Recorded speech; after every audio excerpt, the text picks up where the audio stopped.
أما بعد أعوذ بالله من الشيطان الرجيم يا أيها الناس اتقوا ربكم الذي خلقكم من نفس واحدة وخلق منها زوجها وبث منهما رجالا كثيرا ونساء واتقوا الله الذي تساءلون به والأرحام إن الله كان عليكم رقيبا يا أيها الذين آمنوا اتقوا الله حق تقاته ولا تموتن إلا وأنتم مسلمون يا أيها الذين آمنوا اتقوا الله ولتنظر نفس ما قدمت لغد واتقوا الله إن الله خبير بما تعملون أعوذ بالله من الشيطان الرجيم إنما يعمر مساجد الله من آمن بالله واليوم الآخر وأقام الصلاة وآتى الزكاة ولم يخشى إلا الله فعسى أن يكونوا من المهتدين. وعن أبي هريرة رضي الله تعالى عنه قال قال رسول الله صلى الله عليه وسلم أحب البلاد إلى الله مساجدها وأبغض البلاد إلى الله أسواقها أخرجه مسلم.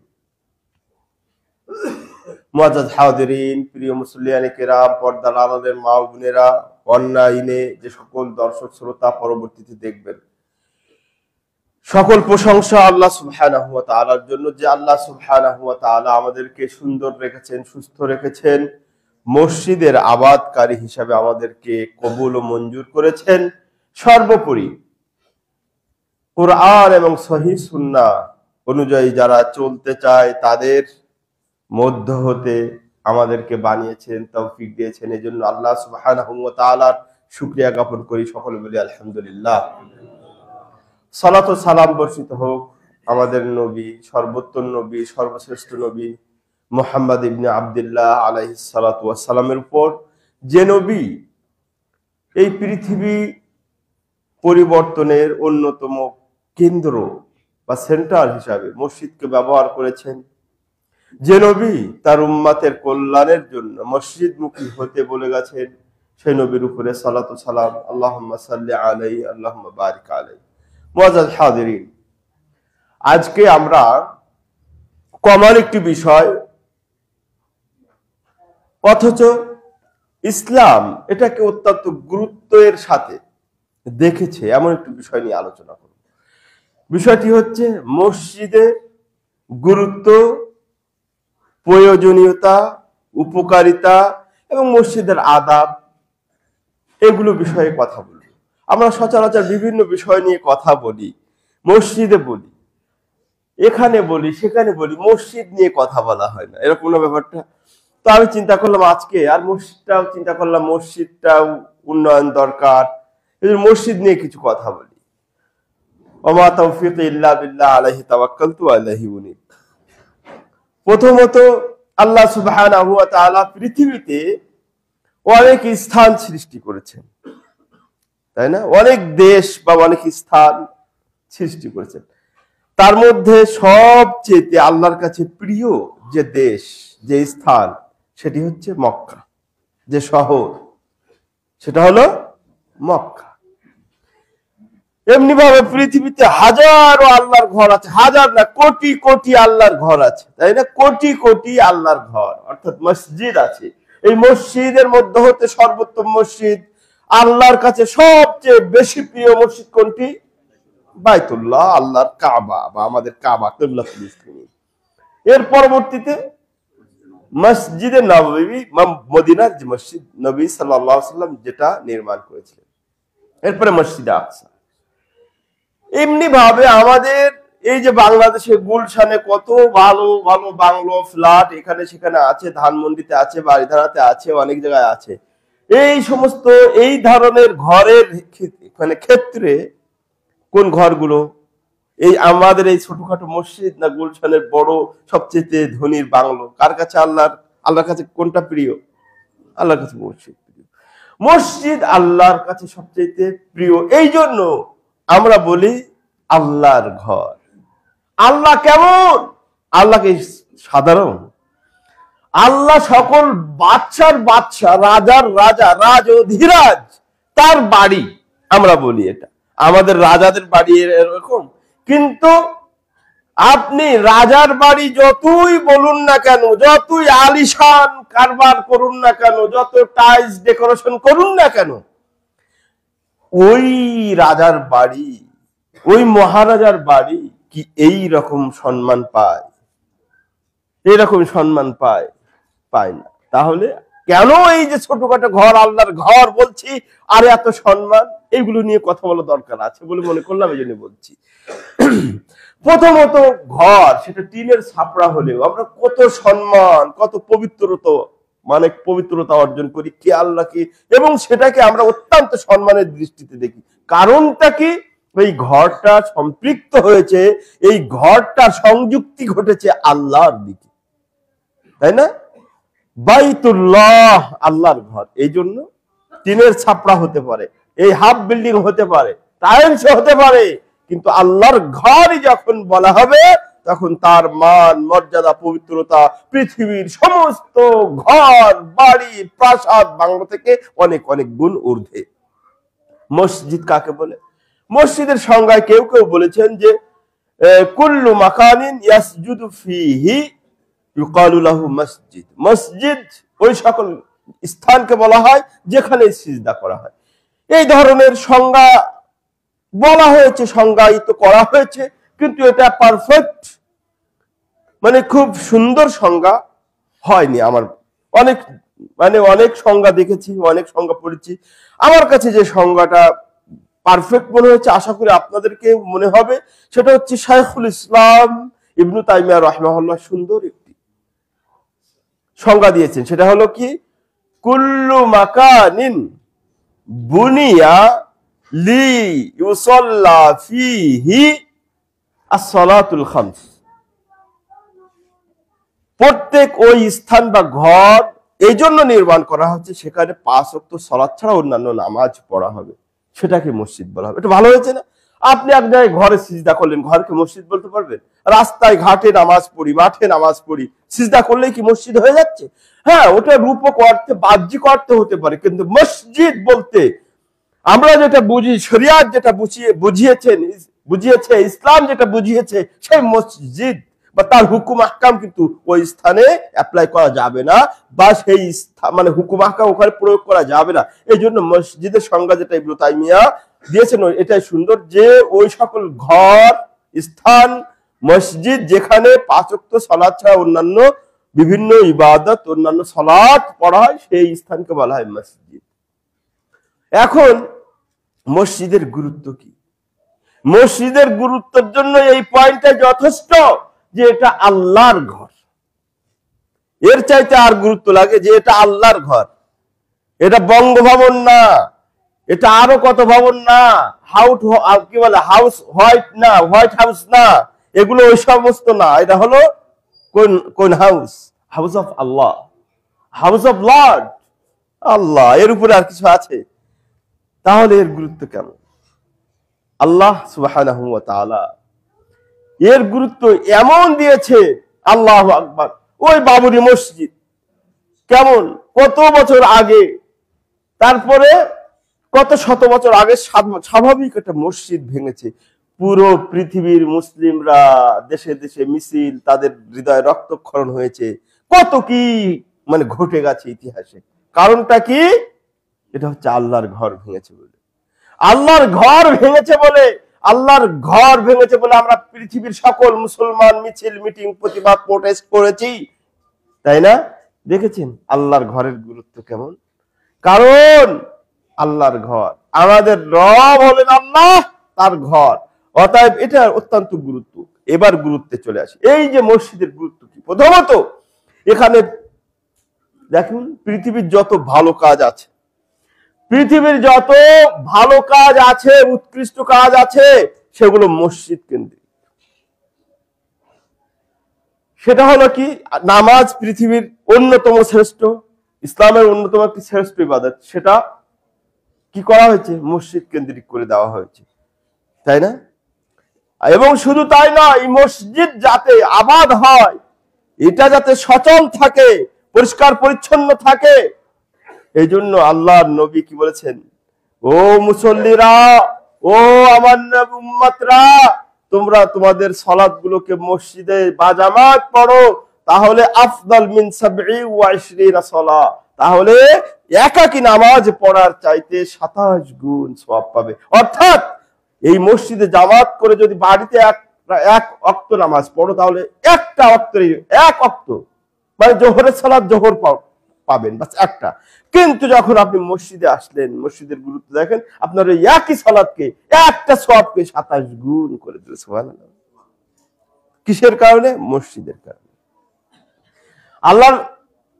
আল্লাহ বলছেন আযিনাল্লাহু আন তুরফা, অনেক আসছে, একটা একটা করে আসবে। তাহলে প্রথম যেটা বলতেছিলাম, যে এখানে দেখুন সমস্ত কাজ, জিকির আজকার কোথায় বেশি? এখানে হয়, মসজিদেই হয়, তাই না?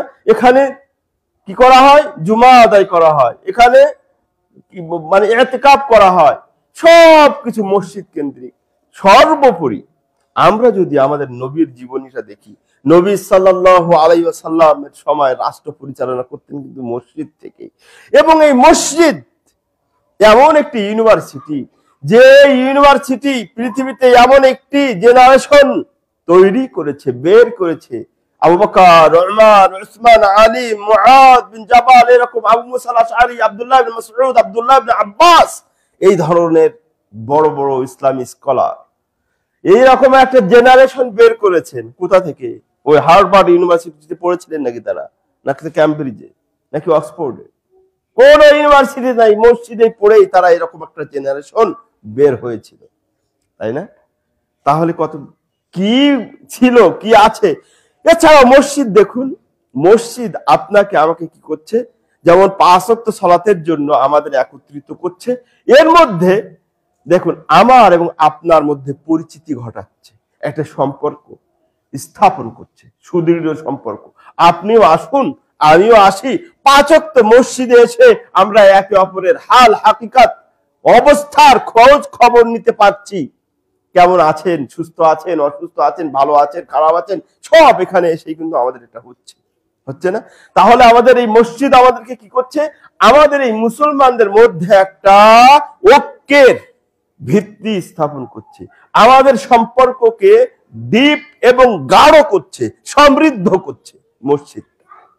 মসজিদ এমন একটি স্থান, মসজিদে আপনারা দেখেছেন, বিশেষ করে এখানে কম দেখা যায় আমাদের দেশে, অন্যান্য দেশে যখনই মসজিদে বিরাট একজন মন্ত্রী আসলো, একজন বিরাট ধনী আসলো, একজন শিল্পপতি আসলো, একজন গ্রুপ অফ ইন্ডাস্ট্রিজের মালিক আসলো, তার জন্য কি বলা হয় যে এটা এই স্থানটা রাজাদের, এই স্থানটা মন্ত্রীদের, এই স্থানটা গ্রুপ অফ ইন্ডাস্ট্রিজের মালিক যারা ব্যবসায়ী শিল্পপতি তাদের, এরকম নাকি?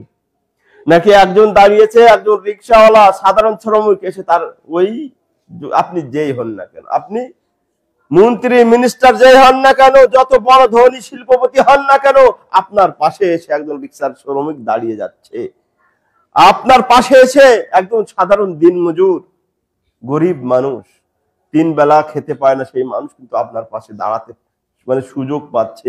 আপনি মসজিদ থেকে বের হয়ে ওই বাড়িতে চলে যান, ওই লোকের দেখা পাওয়া, চাঁদ হাতে পাওয়া যত অনেকটা সহজ, কিন্তু ওর দেখা পাওয়া আর কঠিন, তাই না? ব্যাপারটা ওই মন্ত্রী, ওই শিল্পপতি, কিন্তু মসজিদ দেখেছেন কি সুন্দর ব্যবস্থাপনা করেছে। ইসলাম যে সাম্যের ধর্ম, ঐক্যের ধর্ম, ধনী গরিবের কোনো পার্থক্য নেই, ভেদাভেদ নেই, সেটা কিন্তু এই মসজিদ দিয়ে প্রমাণিত হচ্ছে, তাই না? এই মসজিদ আমাদেরকে আবাদ করতে হবে, এই মসজিদ আমাদেরকে কি করতে হবে? আবাদ করতে হবে। আবাদ কিভাবে হবে?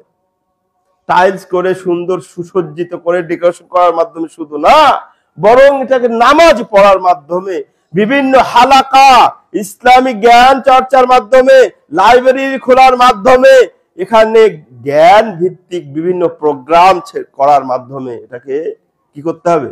আবাদ করতে হবে। আল্লাহ বলেছেন, ইন্নামা ইয়া'মুরু মাসাজিদাল্লাহি মান আমানা বিল্লাহি ওয়াল ইয়াউমিল আখির।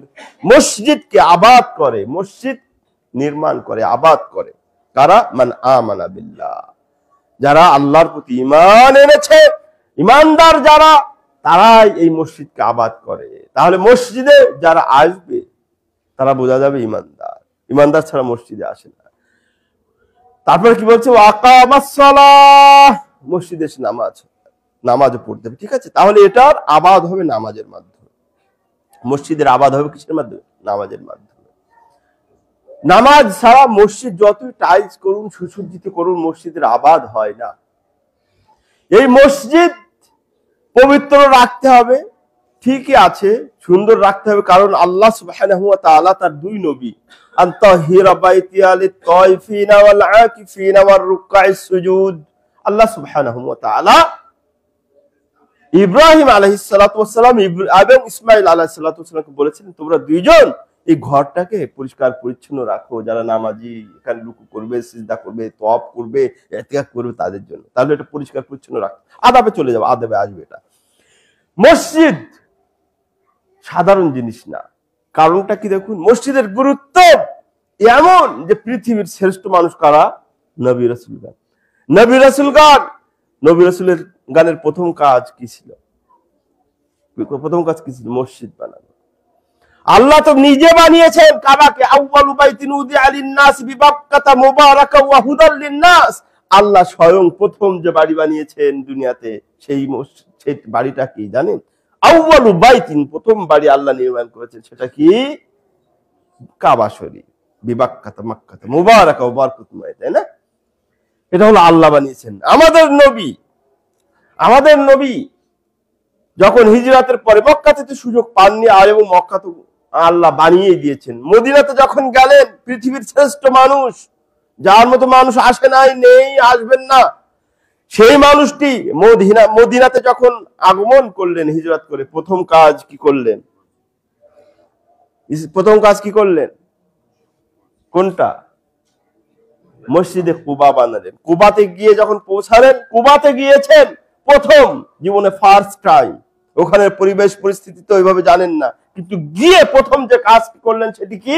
মসজিদে কুবা বানালেন। আউয়ালু মসজিদ, আল্লাহ এটাকে সার্টিফাইড করেছেন, আউয়ালু মসজিদিন উসসিসা আলাত তাকওয়া। নবীর এই শরিয়াত, নবীর জীবনে, নবীর এই টার্মে যে বাড়িটি, যে ঘরটি নির্মিত হয়েছে তাকওয়ার উপরে, আল্লাহ সার্টিফাইড বাই আল্লাহ, আমি আপনি না। আল্লাহ বলছেন যে আউয়ালু বাইতিন উসসিসা আলাত তাকওয়া, প্রথম যে ঘর, মসজিদ নির্মাণ হয়েছে তাকওয়ার উপরে, সেটা হলো কুবার মসজিদ। ওখানে কিছুদিন অবস্থান করার পরে মদিনার যে মসজিদ, মদিনায় চলে গেলেন, মদিনার যে মানে আসল জায়গায়, সেখানে গিয়ে কি করলেন? নিজের ঘর কি আগে বানিয়েছিলেন? আমরা তো আগে ঘর বানাই, আমাদের থাকার ব্যবস্থা আগে করি। নবী এটা করলেন না, নবী ওখানে গিয়ে আর একটা মসজিদে নববী বিনির্মাণ করলেন, দেখেছেন? আর আমরা সবচেয়ে মসজিদ বিমুখ।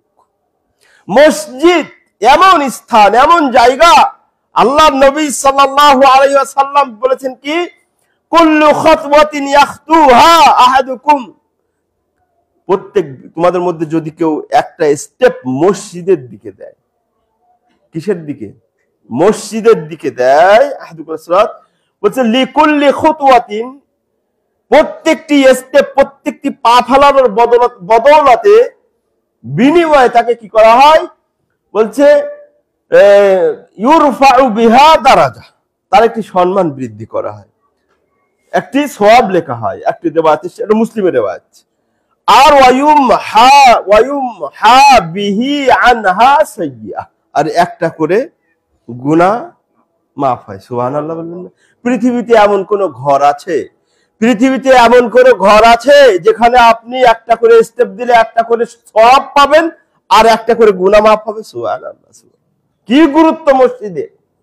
কিন্তু আমরা মসজিদ দিকে আসতে চাই না। নামাজটা আযানটা হয়েছে, মসজিদেই যেতে চাই না। বাড়িতে পড়ার চেষ্টা করি বা ব্যবসা বা চাকরির স্থলে পড়ার চেষ্টা করি, মসজিদমুখী হতে চাই না। আল্লাহর নবী সাল্লাল্লাহু আলাইহি ওয়াসাল্লাম আরেক হাদিসে, ওই যে বিখ্যাত হাদিস আবু হুরায়রা থেকে এসেছে, মুত্তাফাকুন আলাইহির হাদিস, সাবআতুন ইউযিল্লুহুমুল্লাহ ফি যিল্লি ইয়াওমা লা যিল্লা ইল্লা যিল্লুহ। কিয়ামতের দিন 7 শ্রেণীর মানুষদেরকে আরশের নিচে ছায়া দেবে আল্লাহ, কঠিন মুহূর্তে, যেদিন ইয়া নাফসি করবে সবাই, সবাই একটু আশ্রয় খুঁজবে, ছায়া খুঁজবে।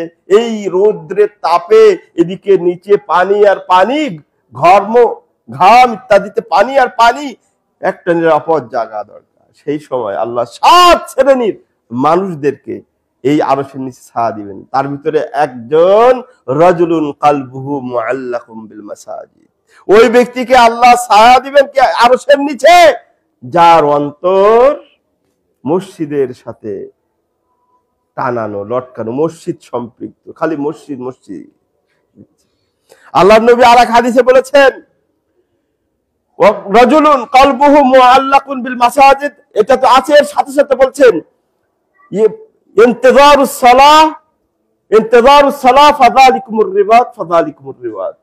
আল্লাহর নবী সাল্লাল্লাহু আলাইহি ওয়াসাল্লাম বলেছেন, যে ব্যক্তি এই যে একটা মসজিদে একটা নামাজ কমপ্লিট হয়ে গেছে জোহরটা, আর একটা অপেক্ষায় থাকে কখন আসরে থাকবো, মসজিদমুখী থাকে, বুঝতে পারছেন? তাদেরকে বলছে সবচেয়ে উত্তম আল্লাহর পথে সময় দেওয়া, উত্তম মুজাহিদদের সঙ্গে বলা হয়েছে ফাযালিকুমুর রিবাত, অর্থাৎ যারা আল্লাহর রাস্তায় সময় দেন, আল্লাহর রাস্তায় যে সমস্ত মুজাহিদ মানে জিহাদ করে সময় দেন, তাদের বলছে এটা হলো সেই জিহাদ। তাহলে কি গুরুত্ব বোঝা যাচ্ছে মসজিদে। মসজিদ এমন একটি স্থান যেখানে আল্লাহর নবী, মুসলিম শরীফের হাদিস, জাবের থেকে বর্ণিত, আল্লাহ নবী বলছেন ইয়াজতামিউ কওমুন ফি বাইতিন মিন বুয়ুতিল্লাহ, এমন একটা স্থান, এমন একটা বাড়ি, এমন একটা ঘর যেখানে ইয়াজতামিউ কওমুন, কোন লোকেরা একত্রিত হয়ে আল্লাহর জিকির আজকার করে, ইল্লা নাযালাত আলাইহিমুল মালাইকা, আল্লাহ ফেরেশতা পাঠিয়ে দেন। তারপরে ওয়া নাযালাত আলাইহিমুস সাকিনা, এই মসজিদে কি হয়, আল্লাহর রহমত নাজিল হয়, আল্লাহর শান্তি অঝোর ঝরে নাজিল হতে থাকে। কোথায়? এই মসজিদে, তাই না? তাহলে গাশিয়াতুহুমুল মালাইকা, এবং রহমতের ফেরেশতারা এই ঘর, এই মসজিদটাকে ঘিরে রাখেন কোন বিপদ আপদ থেকে। বুঝতে পেরেছেন? তাহলে আশা করি গুরুত্ব মোটামুটি আমাদের বুঝে এসছে, মসজিদের গুরুত্ব মোটামুটি বুঝে এসছে। সবচেয়ে গুরুত্ব যেটা, সেটা হলো আল্লাহর নবী বলেছেন, আবু হুরায়রা থেকে বর্ণিত, মুসলিমের হাদিস, আহাব্বুল বিলাদি ইলাল্লাহি মাসাজিদুহা। মসজিদের গুরুত্ব আরেকটা কারণে আল্লাহর নবী বলেছেন, আল্লাহর কাছে সবচেয়ে উত্তম স্থান হচ্ছে মাসাজিদুহা। দুনিয়ার যত বাড়ি, রাজপ্রাসাদ, ঘর বাড়ি আছে না কেন, যত রকম প্যালেস আছে না কেন, প্যালেসেস থেকে সবচেয়ে উত্তম, আল্লাহর কাছে প্রিয় হলো মাসাজিদুহা। এই ছোট টিনের ঘর মসজিদ হতে পারে, হাফ বিল্ডিং এর মসজিদ হতে পারে, কিন্তু আল্লাহর কাছে এই মসজিদগুলোই সবচেয়ে প্রিয়। আর ওয়াবগাদুল বিলাদি ইলাল্লাহি আসওয়াকুহা, আর দুনিয়া দুবাইয়ের বড় বড় টাওয়ার হতে পারে, আমাদের ঢাকার বসুন্ধরা যমুনা সিটি হতে পারে, এই সিটি সেই সিটি, এই শপিং মল হতে পারে, কিন্তু আল্লাহর কাছে সবচেয়ে ঘৃণিত, নিকৃষ্ট, অপছন্দনীয় জায়গা হলো এই মার্কেট গুলো। কেন? এই টিনের ছাউনি মসজিদ, হাফ বিল্ডিং এর মসজিদ কেন আল্লাহর কাছে প্রিয়? কারণ এখানে কোরআন পড়া হয়, এখানে আল্লাহর কথা বলা হয়, এখানে শান্তির সাম্যের কথা বলা হয়, এখানে আল্লাহর জন্য সিজদা করা হয়, এখানে মানুষের সাহায্যের আহ্বান জানানো হয়, এখানে কল্যাণের কাজের জন্য বলা হয়, এখানে যত অশান্তি, অকল্যাণ এবং অস্থিরতার কাজ আছে সেগুলো থেকে এখান থেকে নিষেধ করা হয়, তাই না? এবং বাজারে কি অবস্থা হয়, বাজার কেন এত খারাপ? খারাপ নাকি? ওই যে দুবাইয়ের না খেকো পার্টি, আল্লাহ তাদেরকে এখন মাশাআল্লাহ ধন সম্পদ দিয়েছেন, এখন সবচাইতে যেটা তারা পৃথিবীতে মুসলমানদের নিয়ে চিন্তা করা বাদ দিয়ে তারা যেটা চিন্তা করতেছে বড় বড় টাওয়ার, বিজনেস টাওয়ার করছে, তাই না? কিন্তু সেই টাওয়ার গুলো সবচেয়ে আল্লাহর কাছে ঘৃণিত। কেন? কারণ সেখানে বেশি হয় মিথ্যা হালাফ, মিথ্যা শপথ। আরে এটা মানে একটা মাল, মোবাইল বা একটা কিছু বিক্রি করবে, বলে এটা আমার 1000 টাকা দিয়ে কিনা, আল্লাহর কসম করে বলছে, অত কিনছে কত, 500 অথবা 400। ওখানে সবচেয়ে মিথ্যা কসম খাওয়া হয় বেশি, ওখানে ধোঁকা প্রতারণা বেশি দেওয়া হয়, ওখানে আল্লাহর নামে বেশি, মানে আল্লাহর নাম ব্যবহার করে বেশি মিথ্যা কাজ হয়, ওখানে ঝগড়াঝাটি বেশি হয়। দেখেন না বাজারে খালি ঝগড়াঝাটি হয়, তাই না? তাই এই জন্য এটা খারাপ। তাহলে আমাদের মসজিদের গুরুত্ব প্রথম পয়েন্ট ছিল। দ্বিতীয় পয়েন্ট হলো আদাবুল মসজিদ, মসজিদের আদব আখলাক কি। এখানে তো সবচেয়ে গুরুত্বপূর্ণ স্থান, এর কিছু আদাব শিষ্টাচার তো আছে, নিয়ম নীতি। সেগুলো কি? প্রথমত মসজিদে যখন আসবো, এসে কি করব? যখন দুখুলুল মসজিদ, এই দোয়াটা পড়তে হবে। দুখুলুল মসজিদের যে রাকাতাইন, 2 রাকাত নামাজ, যেটা পড়তে হবে, এটা হলো আদাবুল মসজিদ। 1 নম্বর আদাবুল মসজিদ হলো কি? এখানে আসতে হবে, এসে 2 রাকাত, এর আগেরটা বললে আর মনে ভালো হয়। 1 নম্বর এটা রাখি যে যখন মসজিদে আসবো তখন ভালো ড্রেস পরতে হবে, ভালো সুগন্ধি থাকলে পারলে ব্যবহার করতে হবে। কারণ আল্লাহ বলেছেন খুদু জিনাতাকুম ইয়া বানি আদম খুদু জিনাতাকুম ইনদা কুল্লি মসজিদ। আল্লাহ সুবহানাহু ওয়া তাআলা বলেছে, ও বনি আদমেরা, তোমরা যখন মসজিদে যাও ভালো ভালো ড্রেস পরো। আর আমরা কি করি? যখন পার্টিতে যাই, পার্টিতে তো খালি জিকির আজকার হয় নাকি? পার্টিতে যাই, কোন মানে ঘোরাঘুরি করতে যাই, ওই দূরে চলে যায় ট্রাভেলিং এ, তখন সুন্দর যত কাপড় আছে সেগুলো পরি, বিয়ে শাদী অনুষ্ঠানে, সিরিমনিতে, অকেশনে। আর মসজিদে আসার সময় আরে একটা ফাটা চেড়া গন্ধ, দুর্গন্ধ, এইগুলো পড়ার চেষ্টা করে, তো মসজিদ। আর আল্লাহ বললেন খুদু জিনাতাকুম ইনদা কুল্লি মসজিদ, তোমরা উত্তম কাপড়গুলো, সুন্দর কাপড়গুলো মসজিদে আসার সময় পরো। পারলে কি করতে হবে? মানে আতর ব্যবহার করতে হবে, সুগন্ধি ব্যবহার করতে হবে। কিন্তু মহিলারা না, মহিলারা সুগন্ধি ব্যবহার করে আসবে না, মহিলারা সুগন্ধি ছাড়া আসবে, ওটা আবার আর এক ফিতনা, ওটা লাস্টে বলবো ইনশাআল্লাহ। তাহলে 1 নম্বর আসার আদব হলো সুন্দর ড্রেস পরে, পারলে সুগন্ধি এ নিয়ে। এখন আপনার মনে করেন আরে শায়েখ কি আবার আদব বলে দিলেন, এখন প্রত্যেক সময় কি কাপড় আয়রন করে লন্ডি করে ইত্যাদি করে আসবো নাকি? এ তো আর এক ঝামেলা, আর এক অপব্যয়ের রাস্তা বলে দিলেন। না, আল্লাহর নবীরা সাহাবারা তো সব আয়রন করা কাপড় পরতেন নাকি? হ্যাঁ, না, পরিষ্কার পরিচ্ছন্ন মানে ওই না। যদি আপনি সক্ষম হন তাহলে করবেন, সমস্যা নেই, তাহলে সমস্যা নেই। কিন্তু এটা অপব্যয় না, আল্লাহর জন্য করছেন। এই যে মসজিদে আসবেন আয়রন করে ভালো কাপড় পরে, এটা কি আমার জন্য না আল্লাহর জন্য? এটা সোয়াব, এটাও আল্লাহর রাস্তায়, এটা অপব্যয় হবে না, ঠিক আছে? তাহলে এটা 1 নাম্বার। 2 নাম্বার, যখন মসজিদে আসলেন, মসজিদে এসে আমাদের ভাইয়েরা, অন্যান্য দেখেন আশেপাশের ভাইয়েরা যারা মসজিদ আছে, আগে এসে ঢপাস করে বসবে, তারপরে সুন্নত পড়লে পড়লো, নফল পড়লে পড়লো, নালে না। মানে আগে সুন্নত ভায়োলেন্ট করবে, আগে আল্লাহর নবীর যে সুন্নত সেটা ভঙ্গ করবে, তারপরে সুন্নত পড়বে। আর আল্লাহর নবী কি বলেছেন? আল্লাহর নবী বলেছেন, আবু হুরায়রা থেকে বর্ণিত, ইযা দাখালা আহাদুকুমুল মাসজিদা, তোমাদের কেউ যখন মসজিদে প্রবেশ করবে, ফালা ইয়াজলিস হাত্তা ইয়ারকা রাকাতাইন, 2 রাকাত সালাত না পড়ে বসবে না। তাহলে আমরা এটা অনেক ক্ষেত্রে এটা আমরা মানি, আমরা প্রায় সবাই মানি এটা, তাই না? এখন আপনার মনে প্রশ্ন জাগতে পারে যে আপনি তো বললেন যখনই মসজিদে আসবে তখন 2 রাকাত নামাজ পড়তে হবে, যখন যদি মাকরুহ হারাম ওয়াক্ত আছে, নিষিদ্ধ ওয়াক্ত আছে, এই ওয়াক্ত আছে, তখন কি করব? প্রশ্ন জাগতে পারে। প্রথমত আমরা কি হারাম ওয়াক্তে মসজিদে আসি নাকি? এমনি ফরজ ওয়াক্তে আসতে চাই না, আবার হারাম ওয়াক্তে। প্রথমত আমরা ফরজ, যেটা আল্লাহ ফরজ করেছেন, নবী সুন্নত করে ওয়াজিব করেছেন, সেই জায়গায় আসি না, তো হারাম ওয়াক্তে তো আমরা আসতে চাই না। হ্যাঁ, ভালো একটা ঘটনা মনে পড়ছে এটার কারণে, আর বলবো পরে।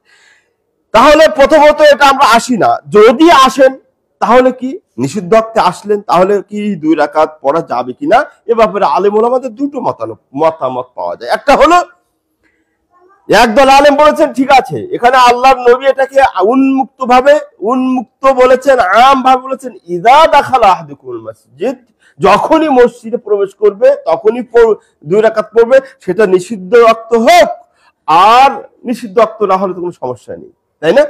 এখন আর একটা গ্রুপ বলছেন যে না, এটা হলো নফল মুস্তাহাবের বিষয়, কিন্তু না, আল্লাহর নবী ওই আর এক হাদিসে বলেছেন 3 সময় নামাজ পড়া যাবে না।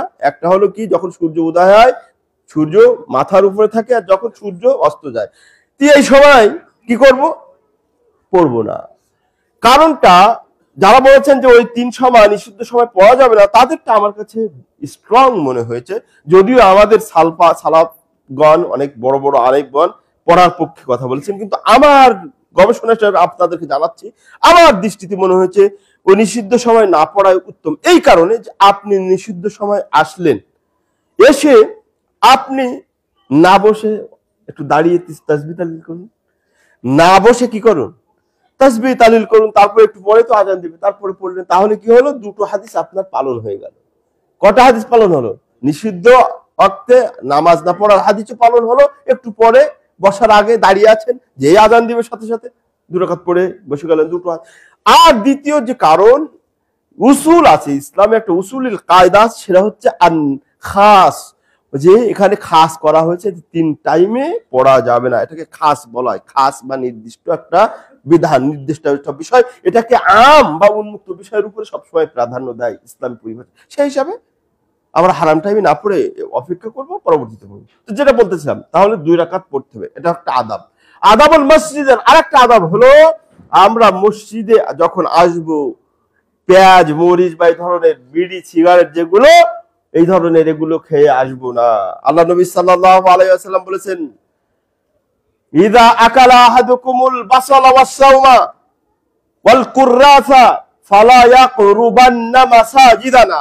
আল্লাহ নবী সাল্লাল্লাহু আলাইহি ওয়াসাল্লাম বলেছেন, তোমাদের কেউ যখন পেঁয়াজ অথবা রসুন খাবে, তখন আমাদের মসজিদের নিকটবর্তী হবে না। ঠিক আছে? তাহলে দেখুন, কারণ এই হাদিসের পরে আল্লাহ বলছে, ইন্নাল মালাইকাতা তাতাআযযা মিম্মা ইয়াতাআযযা বিহি বানি আদম, কারণ ফেরেশতারা ওই বস্তু হতে, ওই বস্তু দ্বারা কষ্ট পায় যে বস্তু দ্বারা মানুষে কষ্ট পায়। তো একজন পেঁয়াজ রসুন খেলে মুখে দুর্গন্ধ হয়, ওগুলো দিয়ে আমরা কষ্ট পাই না। একজন অনেক সময় বিড়ি খেয়ে একেবারে ডাইরেক্ট তাজা বিড়ি খেয়ে চলে এসছে মসজিদে, কোনো ধোয়া ধামু কুলি কাল্লা বুজু কিছু না, এরকম অনেক আছে, আমরা নিজে চোখে দেখেছি। দেখেন নাই আপনারাও? তাজা সিগারেট খেয়ে মসজিদে চলে আসছে, এটা ঠিক না। আপনি ফেরেশতাকে কষ্ট দিলেন, প্রথমত খেয়ে ওইটা খাওয়া ঠিক না, বিড়ি সিগারেটের ব্যাপারে বলছি, কিন্তু রসুন এবং পেঁয়াজ পাতা বা পেঁয়াজ এগুলো খাওয়া যায়, কিন্তু মসজিদে আসার সময় এগুলো খাওয়া যাবে না। আর যদি আনফরচুনেটলি খেয়েই ফেলেন, তাহলে একটু বিরাস করে, মেশক করে, একটু কুলি করে, গড়গড়া করে তারপরে আসুন, ভালো হবে। ঠিক আছে? এটা একটা আদব ছিল। তাহলে এটা 3 নম্বর আদব। 4 নম্বর আদব হলো, মসজিদে এসে এই যে আঙুল ফুটানো, হাত, এই যে আমরা এগুলো করি, এগুলো করা যাবে না। আল্লাহ নবী সাল্লাল্লাহু আলাইহি ওয়াসাল্লাম বলছেন, ইযা তাওয়াদ্দা আহাদুকুম সুম্মা আতাল মাসজিদা, যখন তোমাদেরকে ওযু করে মসজিদে আসলো, ফালা ইউসাববিকান্না বাইনাল আসাবি, এই যে এইভাবে বসবে, এইভাবে করবে, বসবে না, এইভাবে করবে না। এটা আমার কথা না, নবীর কথা। এগুলো করা যাবে না, আঙুল এগুলো ফুটাফুটি করা যাবে না। কারণটা, এর ব্যাখ্যাটা আমি দেখেছি, এর ব্যাখ্যা এই কারণে, এর সমস্যা কি, এগুলো করলে সমস্যা কি? সমস্যা আমি আজকে দেখলাম ব্যাখ্যাটা, এতে সমস্যাটা কি? সমস্যা দেখলাম, বলল যে এইভাবে করলে এটা কারণে ঘুম চলে আসে, শরীরের এনার্জি লস হয়। লম্বা ব্যাখ্যা দেখেছি, সকালে শুধু দেখেছি তো সব বলতে পারছি না। এইভাবে বসলে কি হয়? ঘুম চলে আসে, শয়তান ভর করে, এনার্জি লস হয়, এই জন্য এগুলো করা যাবে না। মসজিদে তো আমরা এনার্জেটিকের পরিচয় দেবো, যে এখানে এসে আল্লাহ আসতে তো চায় না, কয়েক মিনিটের জন্য এসেছি, সেটা যাতে এনার্জি লস অবস্থায় না থাকি, এনার্জেটিক থাকি, তাই না? এটা একটা। তাহলে এগুলো মসজিদে আসার ব্যাপারে। মসজিদে আসার ব্যাপারে আরেকটা জিনিস, আমরা যখন ওইদিকে মানে আজান দিলে চলে আসলে কিন্তু দৌড়ঝাঁপ করা লাগে না, কিন্তু একেবারে লাস্ট টাইমে আসার চেষ্টা করি, দৌড়িয়ে চলে আসি, দৌড়াই, মানে খুব ব্যস্ততার সাথে দ্রুত অনেক দৌড় ভাগ করে আসি, তাই না? দৌড়ঝাঁপ করে আসি মসজিদ, আসি না? এটাও আল্লাহ নবী সাল্লাল্লাহু আলাইহি ওয়াসাল্লাম বলছে। আল্লাহ নবী ইযা সামি'তুমুল ইকামাতা, যখন তোমরা ইকামত শুনবে, বলছে ফাতুল মসজিদা, তোমরা তখন মসজিদে আসো, তাতুহা, এভাবে আসবে, লা তাসআউ, তোমরা দৌড়ঝাঁপ করে এসো না, দৌড়ঝাঁপ করো। আল্লাহ নবী ফালাইকুম বিসাকিনাতি ওয়াল আকার, ভদ্রতার সাথে, নম্রতার সাথে, ধীরস্থিরতার সাথে আসো, দৌড়ঝাঁপ করো না। আর আমরা কি করি? এটাই করি অধিকাংশ।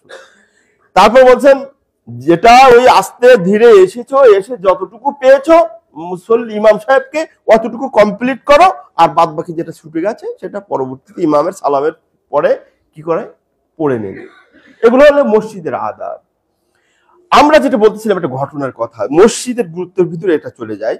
মসজিদ, বললাম না যে ঘটনাটা আমার একটা মনে এসছে, মসজিদে যে বলছিলাম কি কারণে, যে মানে ওয়াটাইম, যেটা অসময়ে আসার কথা। হ্যাঁ, আমরা তো আসবোই, সাহাবীও এসছেন, এটা হাদিসটা এসছে, হাদিসটা সহিহ, হাদিসটা এরকম,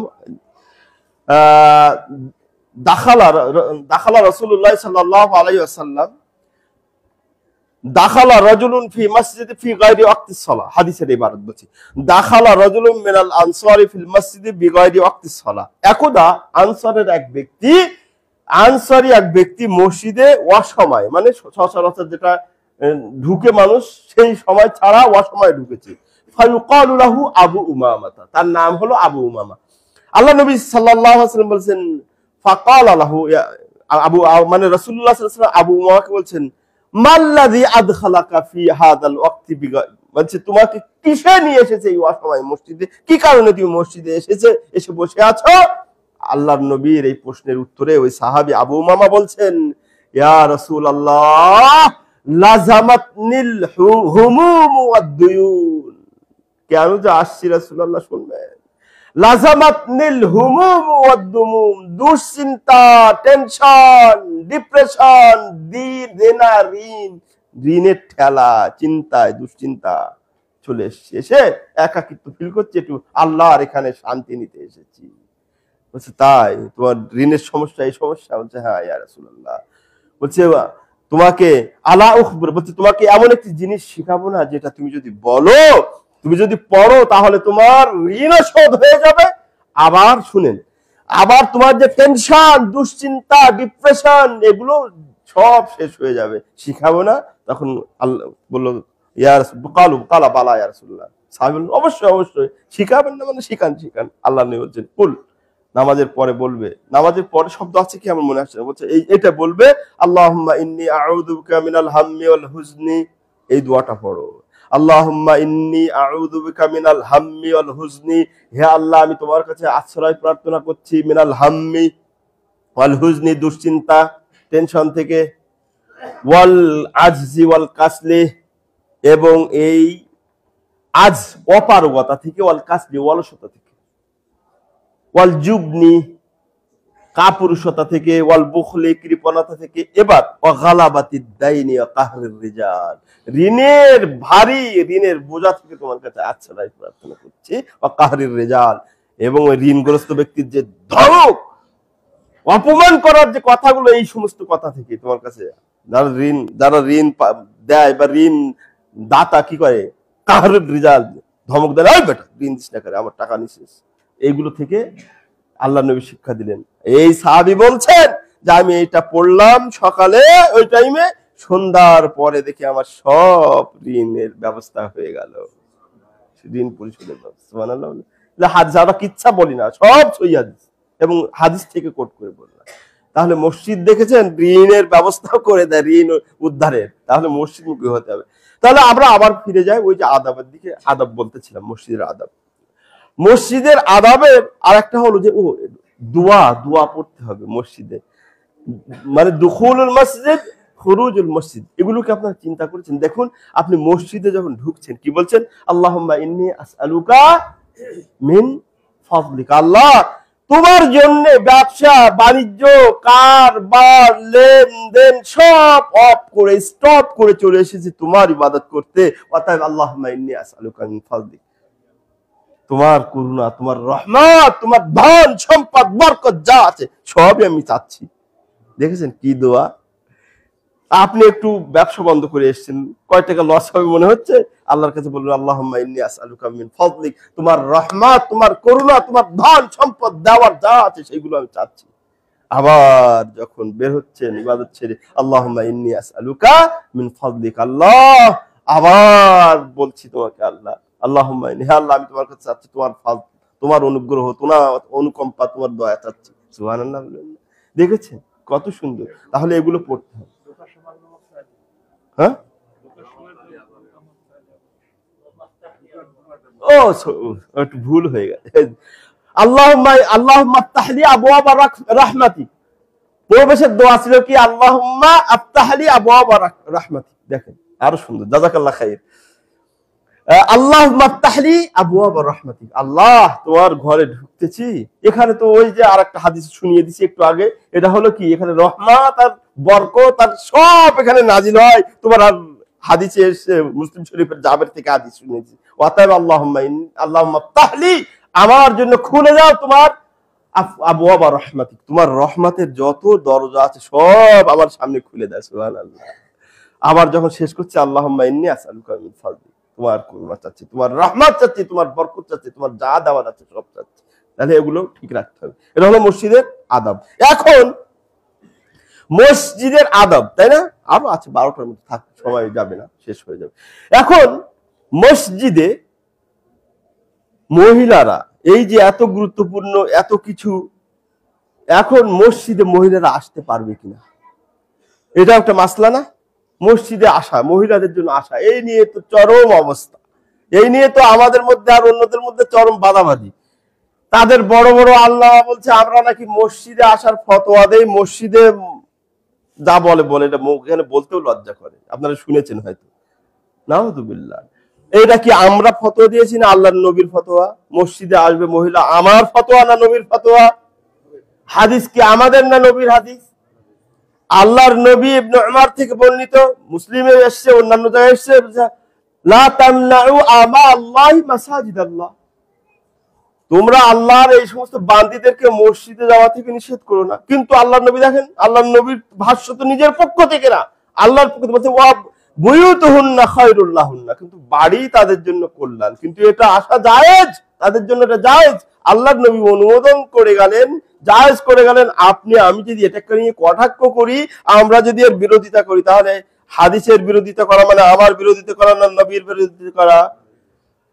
কার নবী? আল্লাহ কর্তৃক না, ইসলামের নবী না, তাহলে ইসলামের বিরোধিতা হচ্ছে। আল্লাহর নবী আর একটা যে মা আয়েশা থেকে বর্ণিত হাদিস, মুসলিমের বুখারী মুসলিমের মুত্তাফাকুন আলাইহি হাদিস কি কুননা নিসাউল মুমিনাতি ইয়াশহাদনা মা রাসূলিল্লাহি সাল্লাল্লাহু আলাইহি ওয়াসাল্লাম সালাতুল ফজর। মা আয়েশা বলছেন, বুখারী মুসলিমের হাদিস, যে আমরা মুমিন বলছে ইয়াশহাদনা নিসাউল মুমিনাত, নিসাউল মুমিনাত মানে যে সমস্ত মুমিনা মানে ইমানদার মহিলা ছিল, তারা ইয়াশহাদনা মা রাসূলিল্লাহ, রাসূলের সাথে উপস্থিত হতেন সালাতুল ফজর, সালাতুল ফজরে জামাতে উপস্থিত হতেন। কারা? সাহাবী মহিলা, সাহাবীগণ, সাধারণ মহিলা না, তারা রাসূলুল্লাহ সাল্লাল্লাহু আলাইহি ওয়াসাল্লামের সাথে কি করতেন? জামাতে উপস্থিত। তারপর বলছে ইয়ারজিনা, একটা রিওয়ায়াত এসেছে, আরেকটা রিওয়ায়াত ওয়ায়ানকালিবনা, নামাজ পড়ে যখন ফিরতেন, লা ইয়ারিফুহুন্না আহাদুম মিনাল গালস, তাদেরকে কেউ চিনতে পারতো না, মানে কুয়াশার কারণে, অন্ধকার থাকার কারণে। তাহলে এখানে কয়টা জিনিস বোঝা গেল বলেন তো?